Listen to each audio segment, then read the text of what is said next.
بسم الله الرحمن الرحيم taariikhda ku beegan hijriyada oo maanta 24 bisha tobanaad 1447 ku beegan taariikhda miilaadiga 12 bisha afaraad 2026 waxaa rabaa inaan uga hadlo laba qodob. Qodobka koowaad, miyay xaaladdu sii kici doontaa mise fursad labaad baa jirta? Maxaa dhici kara kadib burburkii wadahadaladii Islamabad? Wadahadallo 21 saacadood ka socday oo fashilmay. Maxaa xigi kara? Wadahadallada socda 21 saacadood oo ka dhacay Islamabad una dhexeeyay wafdiyada United States iyo Iran ayaa ku dhammaaday fashil kadib markii labada dhinac ay ka baxeen iyaga oo gaarin wax heshiis ah oo lagu afjaro colaadda. Fashilka wadahadaladana ayaa halis gelinaya rajadii xabad joojinta, iyadoo albaabada diblomaasiyadeed ay si ku meel gaar ah u xirmeen. Tani waxay dhalisay su'aalo weyn. Maxaa xigi doona? Ma dib ayay u qarxi doonaan dagaaladu? Dhanka kale, Hotel Serena Islamabad ku yaala ayaa noqday goob diblomaasiyadeed oo aad u muhiim ah intii ay socdeen wadahadaladu. Warbaahinta Al-Carabiya iyo Al-Xadath ayaa ka hadashay khubaro military iyo siyaasadeed si loo fahmo marxaladda xigta. Al-Carabiya iyo Al-Xadath ayaa la hadlay khubaro military si marxaladda xigta loo fahmo. Sida uu sheegay Cusmaan Maxamuud, khabiir oo ah jenaraal sare kana tirsan Akadeemiyadda Nasiriyad-saadka militariga, wuxuu sheegay in fashilka wadahadalada dhinaca ay la yimaadeen shuruudo. Wuxuuna sidoo kale tilmaamay in United States ay siin karto Iran fursad labaad, laakiin tani aysan ka imaaneynin rajo wanaagsan ee la tahay xeelad dib loogu habeynayo qorshayaasheedii military iyo siyaasadeedba. Washington ayaa rabta inay yareyso khasaaraha dagaalka, isla markaana ay xakameyso cadaadiska gudaha. Dhanka militariga, inkastoo uu markab diyaaradeed oo USS George W. Bush CVN-77 u gaaray gobolka, haddana la filayo dagaal degdeg ah. Sababta ayaa ah dagaalka uu socday kaliya 6 maalmood, taasi oo aan ku filaynin dib u bilaabashada weeraro waaweyn.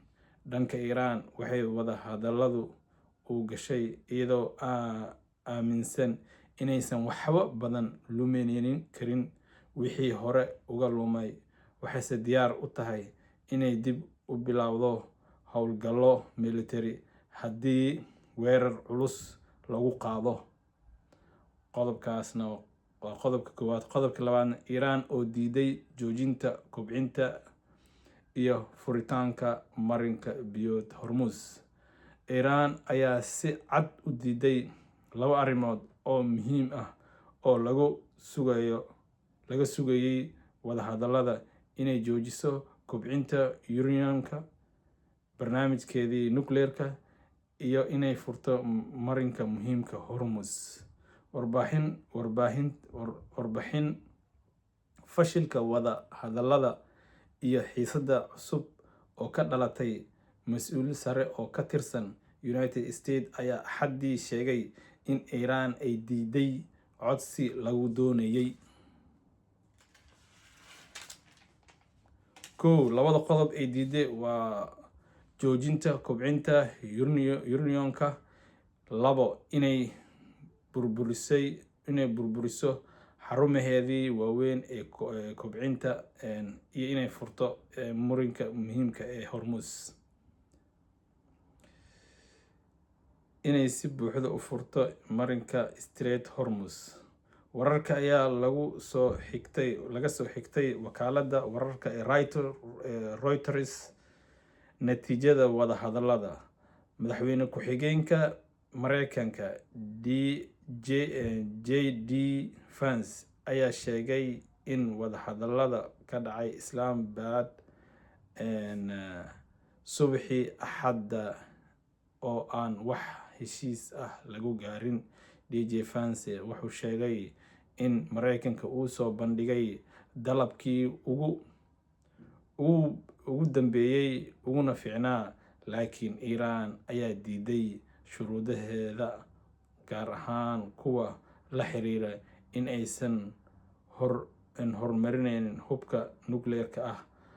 Warbaahinta sida The New York Times iyo Axios ayaa sidoo kale khilaafka ku saabnaa in Iiraan ay rabto inay maamusho marinka Hormuz, iyo inay diiday inay ka tanaasusho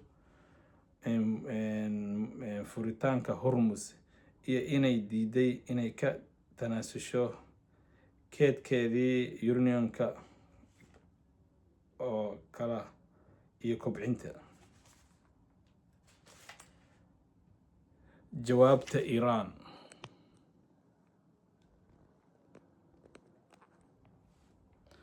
Gudoomiyaha baarlamaanka ayaa sheegay in wafdiga Iiraan soo bandhigeen niyad wanaagsan. Wafdiga Iiraan ayaa soo bandhigay hindisooyin wax dhisaya. Wuxuu dhahay waxaa soo bandhigay hindisooyin wax dhisaya, laakiin Mareykanka uusan kasbanin kalsoonida Iiraan.